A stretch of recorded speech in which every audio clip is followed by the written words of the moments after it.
Hello, welcome to Prajim Technologies. I am Venkat. This is part 22, Method Hiding in C Sharp. In this session, we will learn method hiding and invoking hidden base class members. Let's look at an example. In the previous session, we have actually created an employee base class and we have created two child classes, part-time employee and full-time employee, inheriting from the employee base class. Okay, so if you haven't watched my previous session on inheritance, I would strongly encourage you to do so before watching this video session. Alright, so I have an employee class, the base class, where we have first name, last name, and print full name method within the base class. Now let's go ahead and create a part-time employee class which inherits from the employee class. So part-time employee inheriting from employee class. And similarly, let's go ahead and create a full-time employee class which also inherits from employee class. Okay, now if I have to go ahead and create a part-time employee object or a full-time employee object, I can do so. F full-time employee FTE equals new full-time employee. And from inheritance, we know that if a class derives from a base class, all the all the code that's present in the base class is also available to the child class. So that concept enables us to initialize this full-time employee object's first name and last name. So first name equals, let's say, full-time and FTE dot last name equals maybe employee.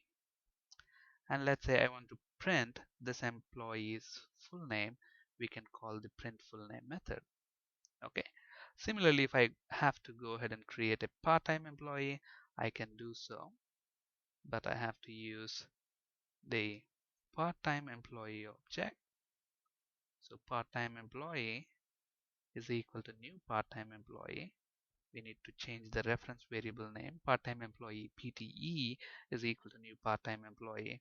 And we can say part-time employee dot first name equals part-time and part-time employee dot last name equals employee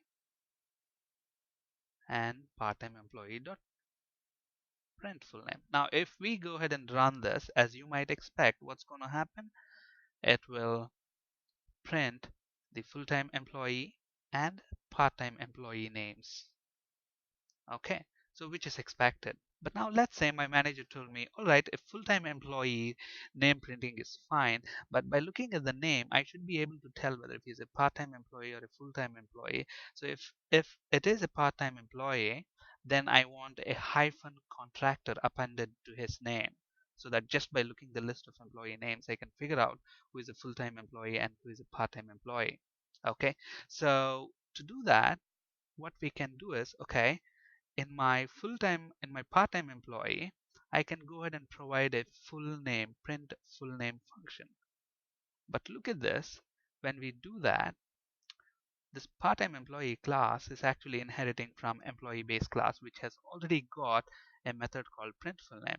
In my derived class also, I'm having print full name method. Now if I do that, what happens? This method will actually hide this method.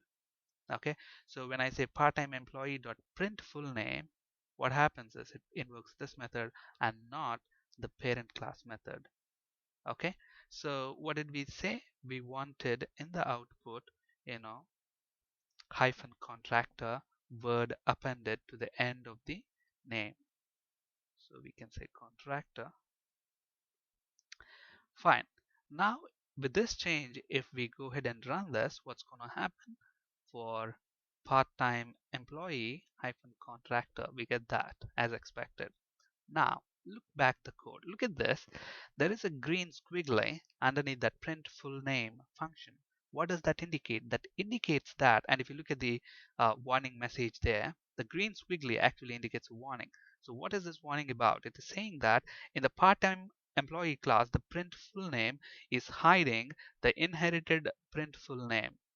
This method from this employee, we have inherited that, but since this method is here, it is hiding that. Okay, so use the new keyword if hiding was intended. Okay, if you intended to hide this method, then use a new keyword. Okay, so it's just alerting the developer, all right, you already have a print full name in the base class. Okay, and you have a print full name in the derived class as well, which will effectively hide the base class method. If your hiding is intentional, then use the new keyword. Okay, so we can go ahead and use the new keyword. So the moment we do that, and then if I go ahead and run this once again, so what's going to happen, the output is the same, except that we don't get that warning anymore. Okay, so basically, if you want to hide a base class member, then you use the new keyword. Okay, that's perfect. Okay, now let's say, okay, I have hidden the base class member. So anytime I say child class object dot that method, it only calls the child classes method. But then let's say I want to, for some reason, call the base class method. Okay, in spite of me hiding the base class method, I want to be in a position to call the base class method. How do I do that? There are several ways to do that. One simple way of doing that is actually to use the base keyword. So in my child class, instead of doing this, if you want to call your base class method, what you can do is you can use the base keyword dot print full name. And the moment you do that, base refers to the employee class. Look at this, the IntelliSense shows that. And when I say print full name, so look at the IntelliSense, it says employee.print full name.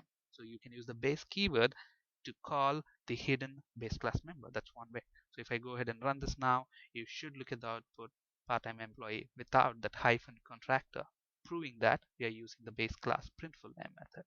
Okay, so that's one way. What's the other way? The other way is actually to typecast. If you remember, in part 3, I think we spoke about data type conversions, and we used a typecast operator. Similarly, what we can do is we can use the typecast operator and convert this part-time employee object to be of type parent. And remember, inheritance concept in the inheritance chapter that we have discussed, a child class is a specialization of its base class. Okay, so which means a child class has got all the capabilities of the base class plus whatever is special to that child class. It's just like a gynecologist. A gynecology is a specialization, whereas general surgeon is a general surgeon. So a gynecologist can do the roles and responsibilities of a general surgeon plus gynec. Okay, so similarly, your part-time employee can fulfill all the responsibilities of the employee class. Okay, so that fact allows us to perform a cast on this object so that it can behave as a parent class.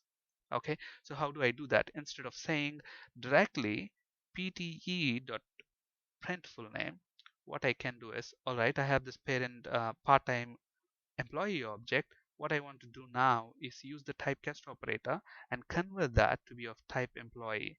And on this converted object, I want to go ahead and call the print full name method. Now, if you look at the IntelliSense here, print full name, it's saying employee.print full name. So employee base class employee classes print full name method will be called. So if I go ahead and run this now, we should get part-time employee without that hyphen contractor, proving again that the base class hidden method is called. Okay, so this is one way. And another way, which is essentially similar to the same thing but doing it with a different syntax, is that I can say, okay, so instead of this we can say pte dot print full name. Now you know that if we do this and run this program, what's going to happen? It's going to bring up the child class print full name method, but we wanted to call the base class print full name method. And to do that, instead of using a child class reference variable, I can use the parent class reference variable. Now remember the fact that a child class object can fulfill all the responsibilities of a parent class. So that fact again allows us to assign an object, okay, an object of child type to a reference variable of type parent. Okay, now look at this. This PTE is actually an object of type employee, and employee object.print full name will call the parent class print full name method. So if I go ahead and run that, look at that part-time employee. without that hyphen contract, again proving that the hidden base class member is called. Okay, but you might be thinking, okay, can I do this? Part-time employee PTE is equal to new employee. You can't do this. This will give you a compiler warning because an employee object cannot fulfill all the responsibilities of a part-time employee. So this is not possible, but vice versa is possible. A child class, a parent class reference variable can point to a child class object, whereas a child class reference variable cannot point to a parent class object. Okay, so keep that in mind because this forms the foundation for understanding the next concept, which is polymorphism. Parent class reference variables can actually point to child class objects.